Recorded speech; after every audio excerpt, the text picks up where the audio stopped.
All right, so let's start with the big story that we are tracking on Beyond at this hour, where for the very first time since his defeat, the incumbent US President Donald Trump has acknowledged that his rival Joe Biden has won the White House. But Trump has also reiterated his claims that the vote was actually rigged, and that is the reason as to why Joe Biden won. The Trump statement came in tweets that included several claims about the 3rd of November vote. The election was declared as safe and secure by state and federal agencies without using Biden's name. Donald Trump tweeted that he won. That's something that Trump had not said publicly before. A rigged election, we will win. This was another tweet that he put out. He also tweeted that Biden won because the election was rigged, and so he's still pretty much bent on not conceding the election. Now, Trump made it clear that he would keep trying to overturn the electoral result. He also said that the Democrats' victory was only in the eyes of the media. Now, Trump's Twitter tirades show the extent of how much the present administration is willing to contest the results, which saw them lose after the first term. Now, Biden defeated Trump by winning back a trio of battleground states, Michigan, Wisconsin and Pennsylvania, and topped the 270 electoral vote threshold to clinch the presidency. Now, following the slew of tweets on Sunday, the president also headed for his golf club in Sterling, Virginia. Post the electoral results, Donald Trump has spent his days with few public events and has pushed forth these allegations of fraud in the electoral process on social media. The US president has also stalled the government's normal process of preparing for a new presidential administration at the White House. Trump's campaign team and Republicans have also sought to press their cases in court in key battleground states, but have been widely rejected so far. Hours after tens of thousands of Trump supporters ventured into Washington, violence was also reported between Trump supporters and the counter-protesters, and one person reportedly was stabbed and taken into a trauma center.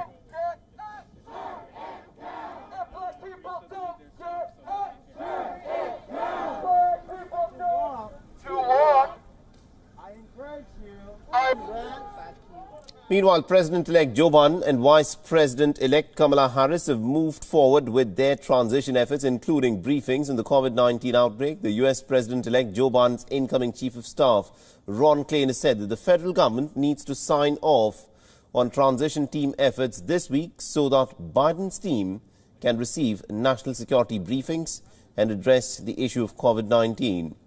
Klain also added that Trump's tweet on not conceding had no bearing on the actuality of the election results.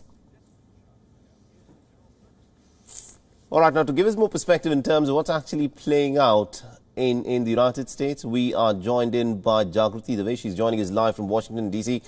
Jagruti, give us a sense of what's actually happening right now at the White House. We saw the tweets that Donald Trump has put out. Is this the closest that he's got to conceding the election?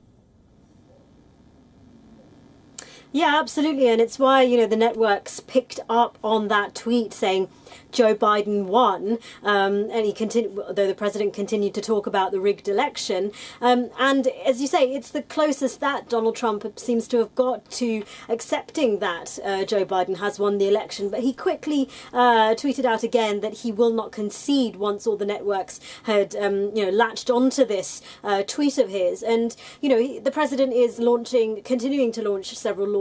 You were talking about his supporters who had taken to Washington, D.C. This idea that the election was rigged, even though there is no evidence of widespread fraud at all in this election. It has caught on with many of the president's supporters who took to the streets of Washington, D.C., repeating that message. Absolutely indeed. And also what we saw yesterday were these scenes of Donald Trump supporters taking to the streets. Donald Trump, of course, drove through in his motorcade through these supporters who were out, supporting him. How serious an issue is this? Because this president did get almost about 71 million votes. And there are lots of people who believe what the American president would be telling them, that this election was rigged. Yeah, absolutely. And look, I think there are a lot of people who think that President Trump's aim isn't to, remain in the White House, lock himself up and be dragged kicking and screaming. The aim is to, he will leave, is what a lot of people are saying. But what he's doing is sowing the seeds of doubt in people's minds, in his supporters' minds, and essentially making it challenging for the next administration, again, sowing the seeds of doubt in his supporters' mind about the credibility of the Biden-Harris administration when they do take over after January the 20th, which is the inauguration.